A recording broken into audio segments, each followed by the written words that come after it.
The word jihad is mentioned in the Quran about 41 times. The words mercy, peace, and compassion are mentioned about 355 times. Yes, come in. Come on in, Riaz. Sit down, please. Contrary to popular belief in most Western cultures, Islam is a religion that preaches peace and tolerance. Yes, Patricia. If Islam truly is a religion that preaches peace, then how come the world's most troubled spots, the West Bank, Afghanistan, Pakistan, Iraq, they're all plagued with Islamic terrorism? Well, that depends on your definition of terrorism. Some might argue that the US invasions of countries like Iraq and Afghanistan are also acts of terrorism. No, those were acts of war to get rid of despotic regimes. Or a means of getting at a country's oil. Conspiracy theories. Well, Yeah? Yes, please. Go ahead, Riaz. Mr. Khan is right. I mean, if we're talking about terrorists, the world's biggest terrorists are the white superpowers.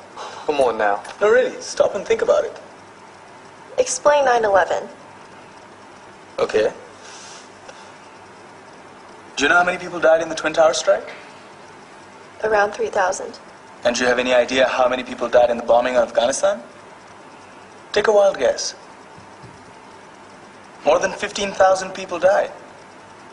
And that's just conservative figures. About 50,000 tons of explosives were dropped on innocent civilians. Men, women, children. Yeah, but that was because of the Taliban. Now that you brought it up, did you know that the Taliban was a creation of the CIA to fight the Russians? Whatever. They were still harboring terrorists. Yeah, right. Terrorists that were never found. Just like the weapons of mass destruction that were never found in Iraq. Do you want to get into the death toll in Iraq? 500,000 civilians and counting. And what do Britain and America say when they don't find these weapons? It's simple.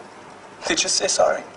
And still refuse to relinquish control of these countries. What are you trying to say? What I'm trying to say is that just because you're American, wear a fancy suit, and call yourself the president, doesn't make you any less of a terrorist. I'm saying that if you don't stop meddling in other people's countries, you will face a backlash. If Muslims like you feel that way, then why don't you get out of our country?